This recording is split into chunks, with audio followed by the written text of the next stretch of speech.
नमस्कार, जय शिवराय। आज आपण आहोत कर्नाटकच्या उत्तरेकडील भागात, जिथे विभूती वॉटरफॉल म्हणून प्रसिद्ध वॉटरफॉल आहे, जो आता आपण बघायचा आहे। विभूती वॉटरफॉलला येताना तुम्ही गोकर्णाला येऊ शकता। मला वाटतं ते बेटर होईल, कारण का आम्ही चुकून कामट्याला गेलेलो आणि कामट्यावरून बसेस आहेत। टू व्हीलरची सुविधा नाही आहे। जर तुम्हाला टू व्हीलरवर फिरायचं असेल ह्या भागात प्रदेशात, तर तुम्हाला गोकर्णाला यावं लागेल। गोकर्णाला ती सुविधा आहे।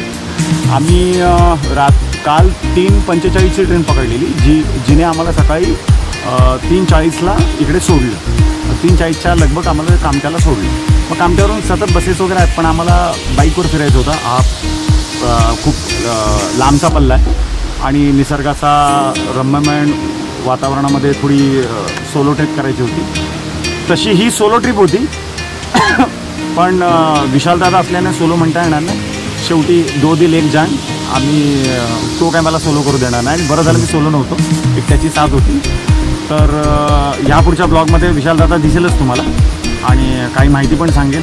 लेट्स सी, आधी आपण तो वॉटरफॉल बघून घेऊ आणि मग बाकीचं बघता येईल। आपल्या वेळेमध्ये काय काय आपल्याला बघता येईल ते आपण बघू डेफिनेटली। खूप सुंदर आहे वातावरण, एकदा व्हिजिट करण्यासारखं आहे। पाण्याचा फोर्स फार छान आहे आणि रोडही तुम्ही बघत असाल प्रॉपर आहे। फक्त एकच प्रॉब्लेम आहे, जे फलक लावलेत रस्त्यात ते फलक माहीत नाही कुठल्या भाषेत आहेत, ते आम्हाला समजत नाही आहेत। खाली जे इंग्लिश अनुवाद असतात तर बरं वाटलं असतं। आम्ही शोधतच आलो इकडे, तो एकच त्रास आहे। बाकी लेट्स से आपण बघून घेऊ, नंतर मग आपला ब्लॉग कंप्लीट करू।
दादा आत्ताच धबधब्याचा मनसोक्त आनंद घेऊन बाहेर आलाय.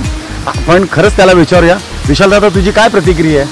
मला खूप सुंदर धबधबा वाटला हा. आणि मोस्टली ह्या मंगळूर ह्या रिजनमध्ये सर्वात सुंदर हा आणि सर्वात फेमस धबधबा आहे. लोक खूप दुरून इथे हा धबधबा बघायला येतात. स्पेशली कॉलेजची मुलं आणि तिकडे जवळपास जिथे यंगस्टर आहे त्यामध्ये हा वॉटरफॉल खूप फेमस आहे. आणि ह्या धबधब्याची सुंदरता अशी आहे की या धबधब्यामध्ये सर्व शांत वातावरण आहे पूर्ण. आणि पाणी एकदम स्वच्छ पांढरशुभ्र आहे. दुसरं पण बोललं दूध वाहतं आहे असं वाटतं आपल्याला. आणि प्लस तुम्हाला एकदा इथे सर्वात म्हणजे मेन म्हणजे पूर्ण जंगल वातावरण आहे इकडे. पूर्ण हिरवंगार गालीचा दिसतो आपल्याला इथे.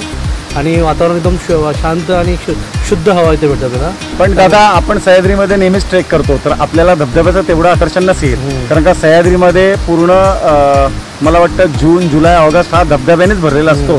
त्यामुळे ट्रेकर्सला तेवढं आकर्षण नसेल. थोडं ट्रेक करावं लागतं या धबधब्यासाठी. पण फार सुंदर आहे. एवढं जी मेहनत करून आपण ओझी उचलून वरती येतो त्याचं चीज होतं. धबधबा सरळ नाही आहे, रोड आहे, पण थोडं ट्रेक करावं लागेल.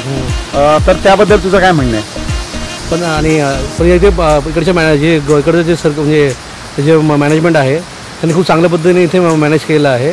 एक एक्झाम्पल बोलता पार्किंगची सोय आहे. रस्ता चांगला त्यांनी हे केला आहे, डेव्हलप केला आहे.